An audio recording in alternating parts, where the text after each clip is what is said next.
How you doing today, folks? So I've been doing a series of videos on the best knives of the year. There's a category for hard use. There's a category for EDC, which is this category right here. This is the EDC friendly knives.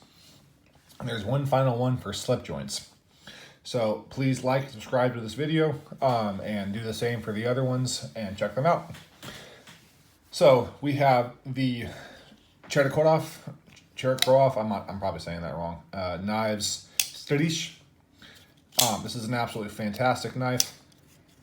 M390 blade, carbon fiber, bronze hardware, bronze on the inside. It's just an absolutely beautiful knife. This is actually on loan by a buddy of mine. So cheers to you, man. I love this knife. I've actually already bought one. It'll be here in a while. Honestly, it's a pre-order. But it's coming. Second one is the TRM Atom. This has been everybody's knife of the year. It's a fantastic knife. I need to clean that. A little bit of rust. That's unfortunate. One second, folks. Let me see if I can't get this out. Okay, that's not rust. That is food. Anyways, this has been everybody's knife of the year. And I understand and I see why. It's a fantastic knife. TRM is a fantastic company. This is great. If you can get a hold of one, it is great. Next, we have the Custom Knife Factory Makosha.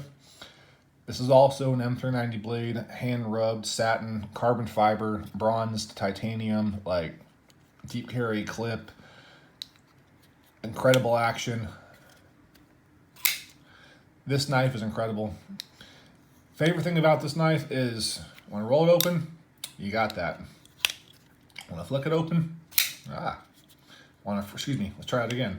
Want to front flip it, you got that. Want to spidey flick it, not on the groove. There you go. You got that. This thing is so fidget friendly, it's ridiculous. I love this knife. This will never be sold. I got a buddy of mine making some custom scales for it, because I'm not really a huge fan of this kind of squirrel fox carbon fiber thing.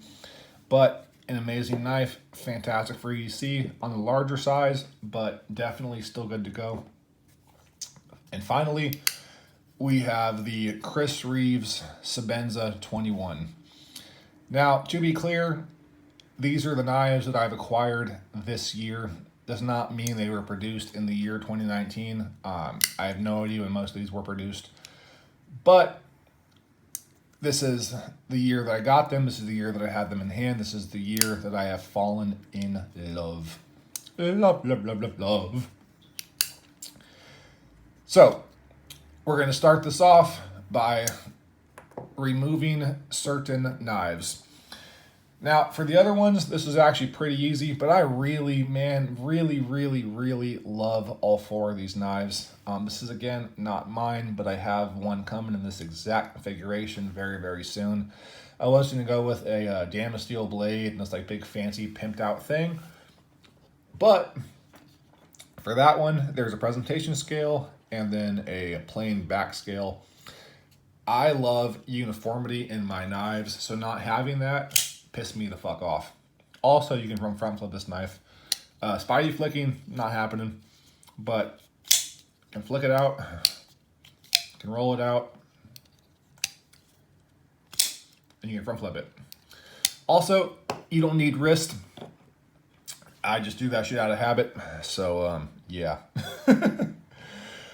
Man, I'm literally procrastinating because I love these knives, and I feel like I'm giving away children.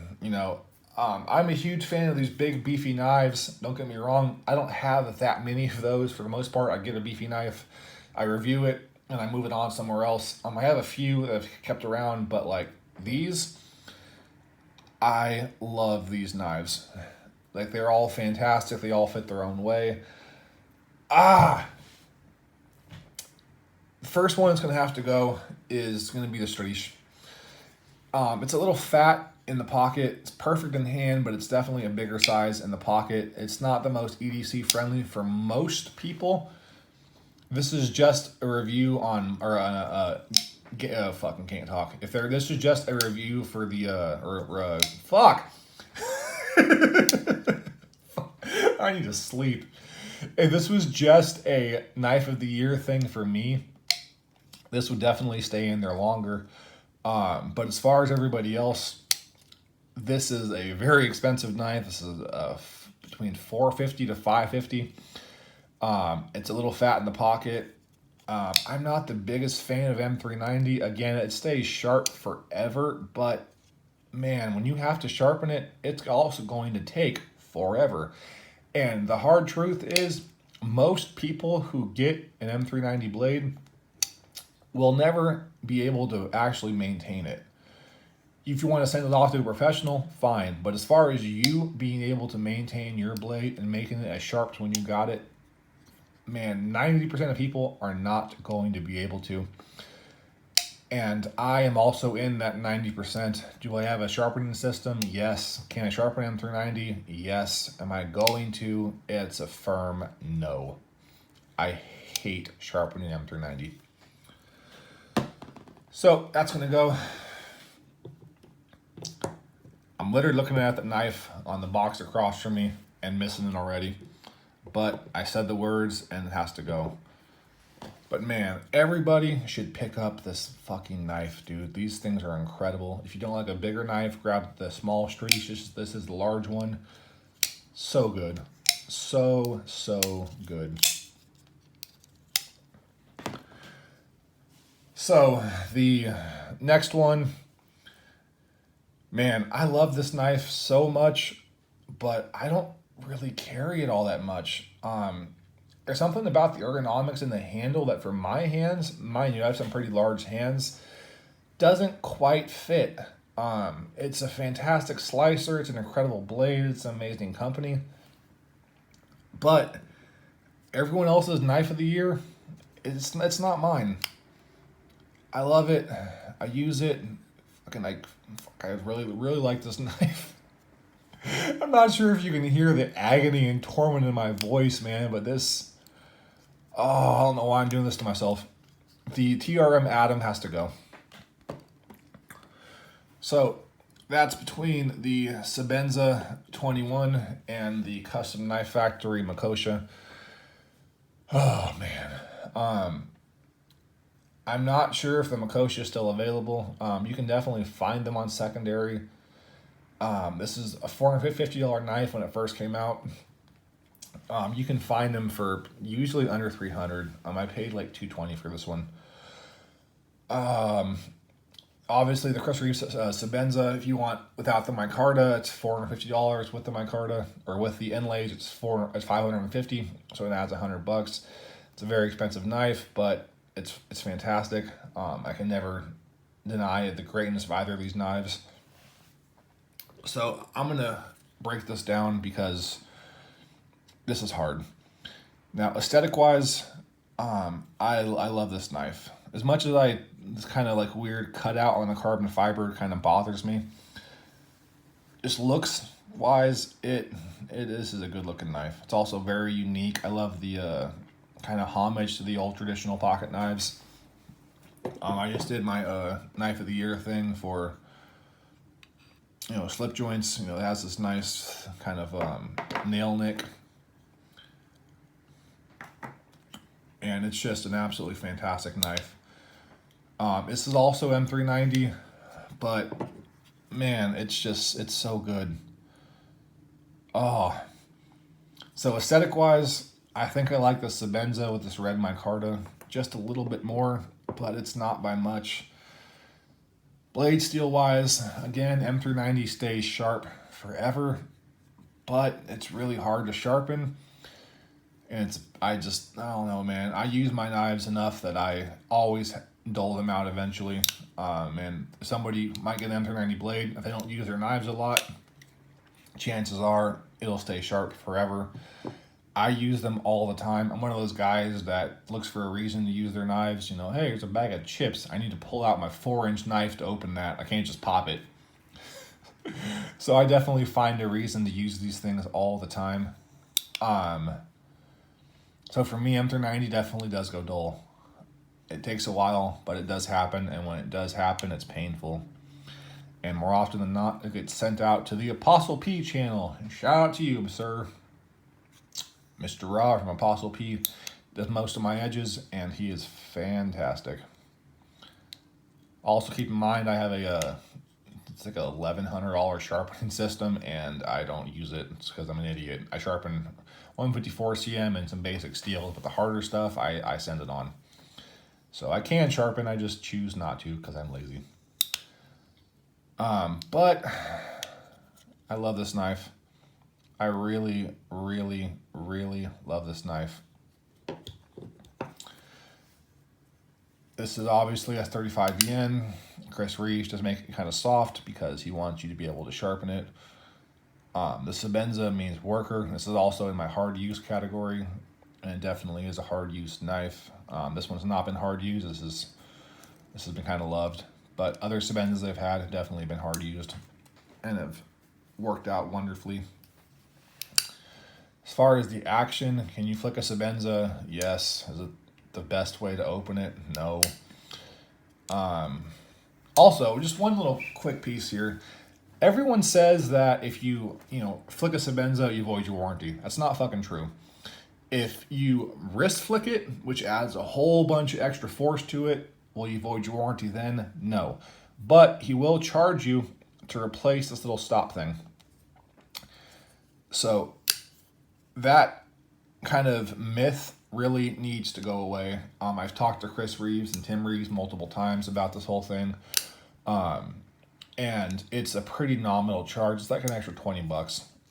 And again, if you're wrist flicking to where you need to like flick it and then rip your whole arm out just to like flick it, you're doing something wrong anyways, because you can flick these with just your thumb alone. It's not hard.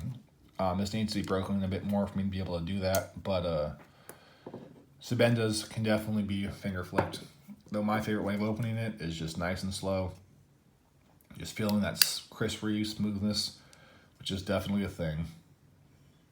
This knife to me is zen. Oh my God. All right, so I'm gonna move out the Makosha. I'm only gonna move out the Makosha because if you look at the size difference, as far as EDC friendly, they are comparable, but this is much fatter. It's a little bit longer. It's a bit bigger in the pocket. Most people, not me, most people will prefer the Sebenza. They're similar in price, stock. Obviously, if you buy this secondary, again, you can get them for $200. This you're not going to find for $200 unless you're like me and you're a bargain hunter and you are willing to pass on a whole bunch of different deals to find the right one. I paid not much for this at all. Oh man. Yeah, this hurts. This hurts. Custom Knife Factory, if you happen to be watching, Mikkel especially, buddy, you made an amazing knife. I love this knife so much. There is genuine anguish in my heart right now not choosing this one, but I'm going to have to give it to the Sebenza. Now, this is an older knife. Sebenza's been around for a long time.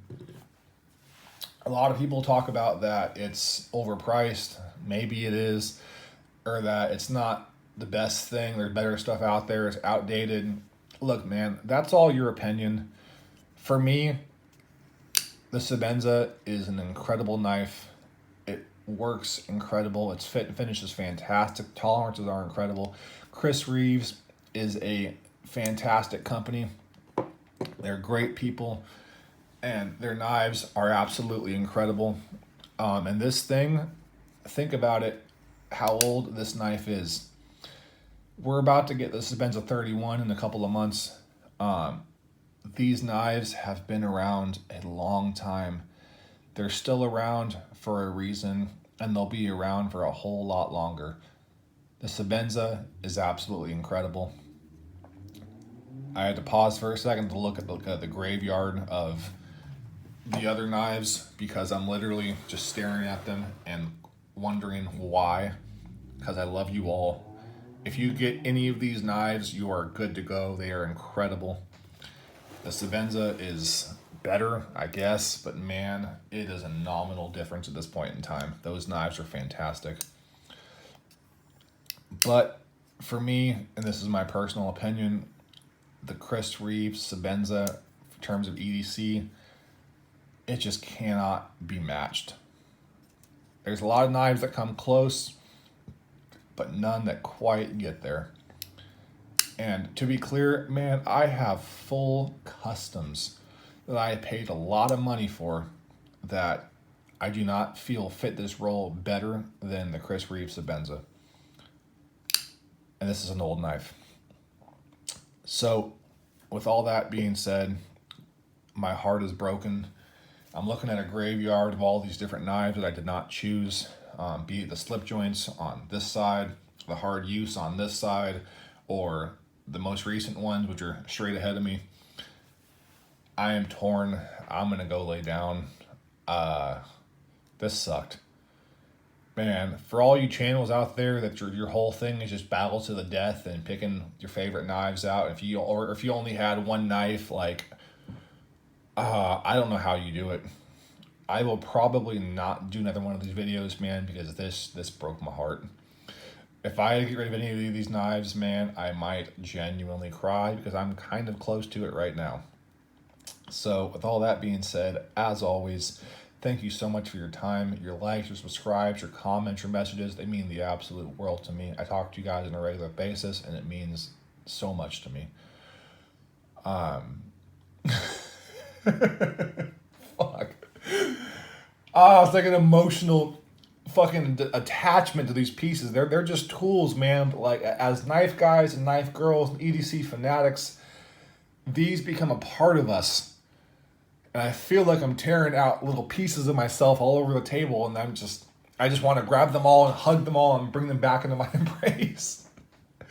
It's weird, man. It's really, really weird, but yeah, this sucked. Anyways, as always, I love you all very, very much. Please do me just this one personal favor and do the best you can to be better tomorrow than you are today. And I do promise you, you will find your center in life. Thank you so much for your time. I love you all. I appreciate you all. Have a great day. I'm going to go lay down. I am sad. Bye.